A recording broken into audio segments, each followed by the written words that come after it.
hello to all distinguished guests and everybody who's turned up tonight. Thank you so much. Bringing this particular exhibition to Anaheim, to California, was something we never actually thought we would achieve. The reason being is because this is sort of the home of filmmaking and you know, Hollywood. Visual effects really started out here, and this is like, I guess, selling ice to the Eskimos.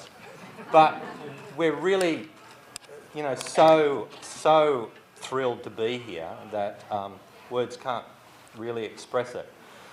This venue is fantastic, and to have Philip's exhibition in that building, our exhibition in this building, and have them, you know, complement each other is just wonderful.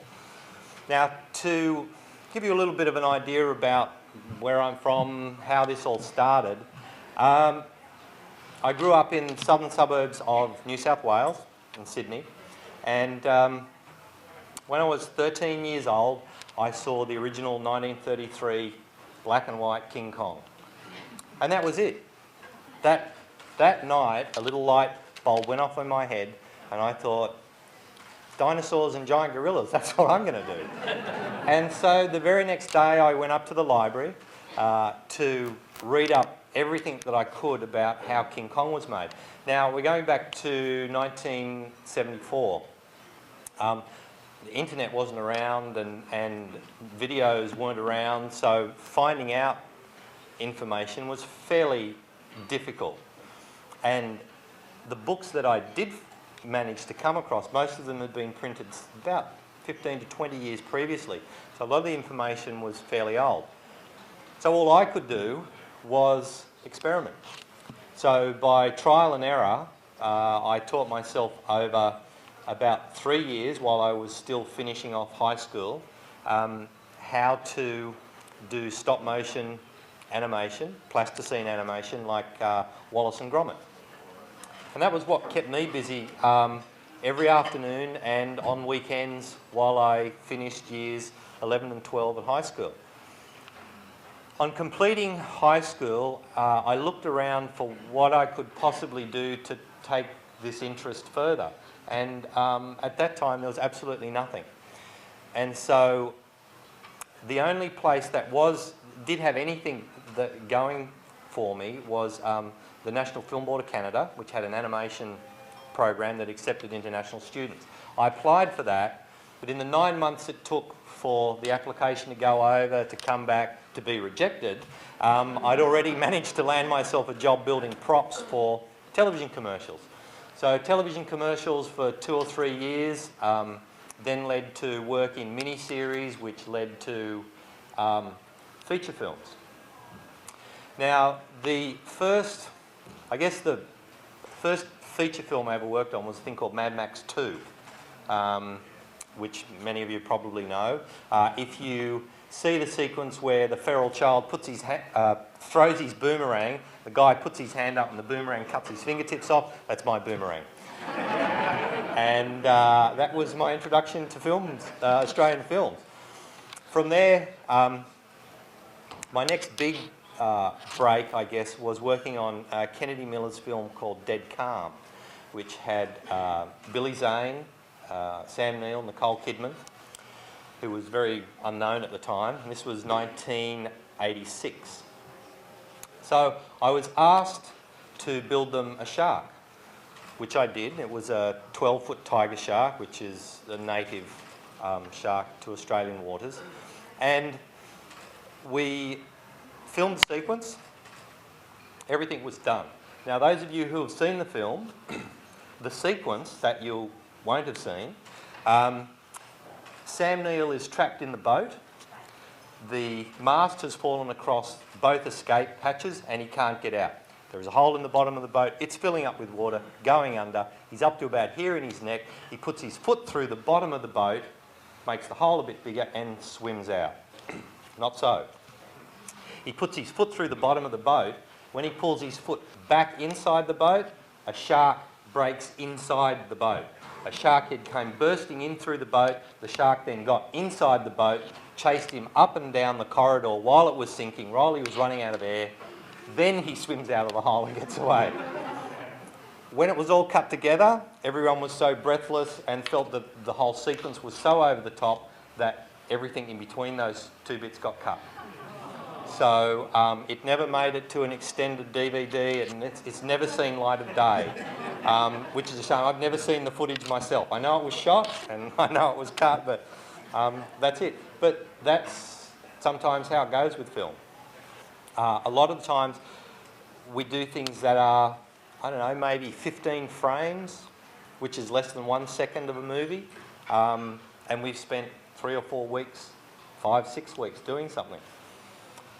On this screen behind me, you will have seen the giant crocodile that we built for Peter Pan. Now that took me and my crew of 15 very skilled technicians, took us 16 weeks to build. It was capable of doing all of these wonderful things.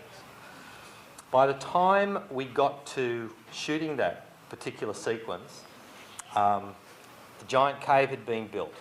It had been dressed, it had been lit. The crocodile had been built. We were 2 weeks away from moving it into the cave to shoot a 6-day sequence that introduced the crocodile into the film as a character. The producer turned to the director and said, look, you're 2 weeks behind shooting with the kids, that sequence is out.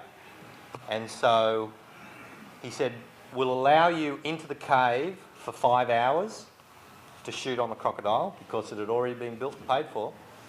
And so you'll see on here the sequence that remains. It's 15 seconds of the crocodile staying absolutely rock still. It does not move a muscle. It blinks his left eye, and that's the sequence. We got paid for it, and you can see that what we were asked to build, it actually worked and worked perfectly. So when we get to do something, and even though it doesn't end up in the film, it doesn't matter, because we've taken on the challenge and actually produced the goods and really crossed the finish line. And that's what makes it so interesting for us. Every project we get is different.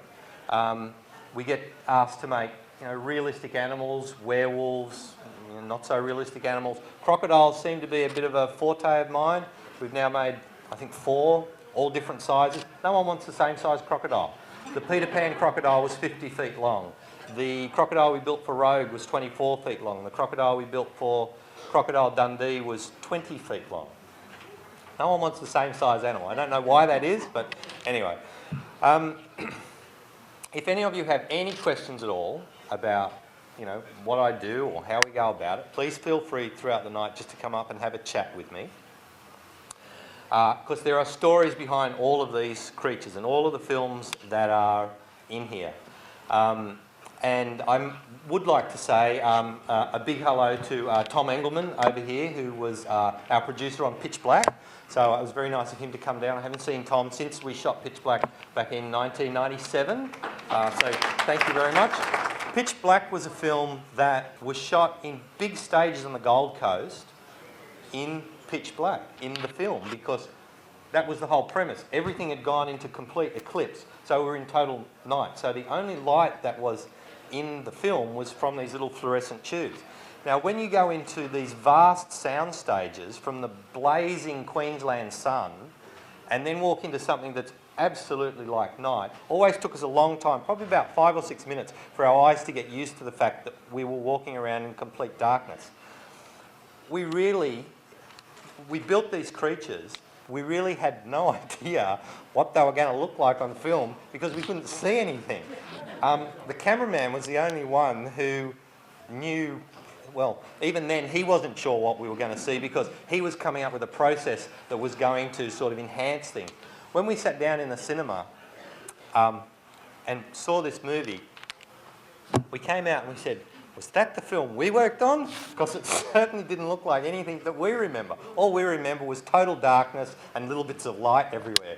And so that film was just one of those real gems that we were so pleased to work on. When I go back to Australia, fingers crossed, on Wednesday of next week, we will be told whether or not we will be building a 30-foot tall girl doll to walk down the main street of Brisbane City. So fingers crossed that one comes off. It's the first commercial we've been asked to work on in 11 years. It's mainly been features. So look, again, I thank you all for coming here. Any questions at all, please feel free to come up and talk to me about, because I love talking about this stuff. I could go on and on and on up here, but you know, so I've got to get off. So thanks again for coming, and look forward to talking to you throughout the evening. Thank you.